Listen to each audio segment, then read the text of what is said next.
Hi friends, welcome to our DV Dream channel. இன்னைக்கு நம்ம பார்க்க போகிறது ஒரு ஸ்நாக்ஸ் ரெசிபி வெங்காய பக்கோடா. இது செய்யறதுக்கு 3 பெரிய வெங்காயம் தோல் உரித்து எடுத்து வச்சுருக்கேன். அதை நீங்கள் ஸ்லைஸாக கட் பண்ணி எடுத்துக்கலாம். நான் இன்றைக்கி உங்களுக்கு ஒரு ஹாஃப் வெங்காயம் மட்டும் கட் பண்ணி காட்டுறேன். இதே மாதிரியே நீங்கள் 3 பெரிய வெங்காயமும் கட் பண்ணி எடுத்துக்கலாம். இந்த வாக்கில் நீல வாக்கில் கட் பண்ணி எடுத்துக்கோங்க. இது ஸ்கூல் விட்டு வர குழந்தைங்களுக்கு ஈவினிங் ஸ்நாக்ஸாக செஞ்சு கொடுக்கலாம். விரும்பி சாப்பிடுவாங்க.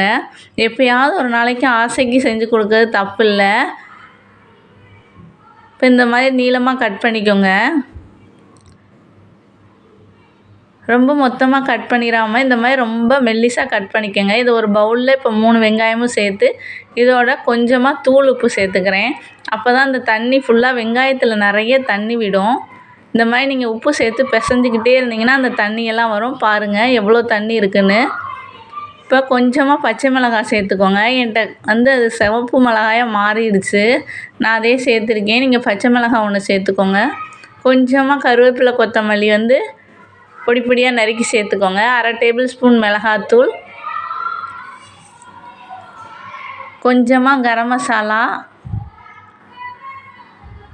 கொஞ்சமாக மஞ்சத்தூள் சேர்த்து நல்லா பிசைஞ்சுக்கோங்க.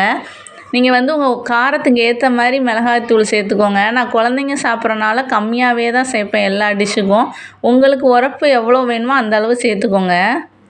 இப்போ இதோட பெருங்காயத்தூள் கொஞ்சம் சேர்த்துக்கலாம். இப்போ நான் இந்த 3 பெரிய வெங்காயத்துக்கு சின்ன கப் 100 கிராம் கப்பில் 1 கப் அளவு கடலை மாவு எடுத்துருக்கேன். இப்போ ஃபஸ்ட்டு எடுத்தோன்னே எந்த தண்ணியும் சேர்க்காதீங்க. கொஞ்சம் கொஞ்சமாக மாவு சேர்த்து பிசைஞ்சிக்கலாம்.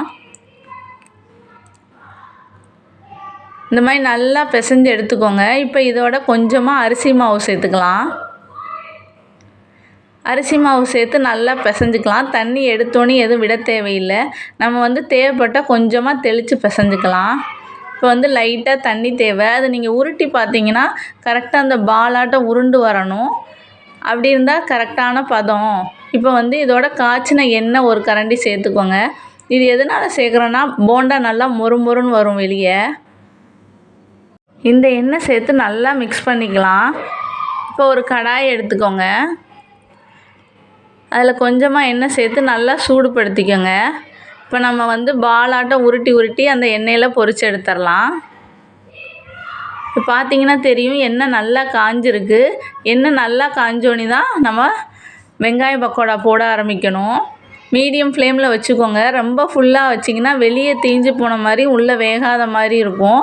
அதனால் மீடியம் ஃப்ளேமில் வச்சு தான் போடணும். இப்போ ஓரளவு நல்லா வெந்துருச்சு. இதை திருப்பி விடலாம்.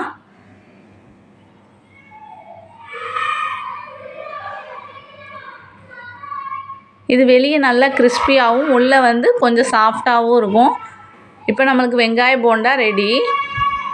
இதே மாவை வச்சு நம்ம இப்போ தூள் பஜ்ஜி செய்யலாம்.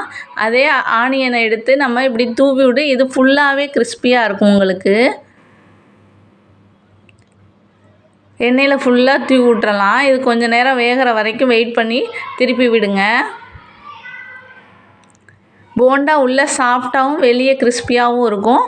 இந்த பக்கோடா பார்த்தீங்கன்னா ஃபுல்லாகவே மொறுமொறுன்னு இருக்கும். இது அதை விட இது ரொம்ப நல்லாயிருக்கும். நீங்கள் ட்ரை பண்ணி பாருங்கள்.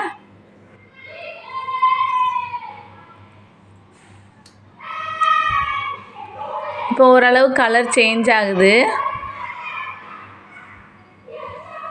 இப்போ நம்ம வெங்காய தூள் பஜ்ஜி ரெடி. இது ஒரு பிளேட்டுக்கு சர்வ் பண்ணிடலாம்.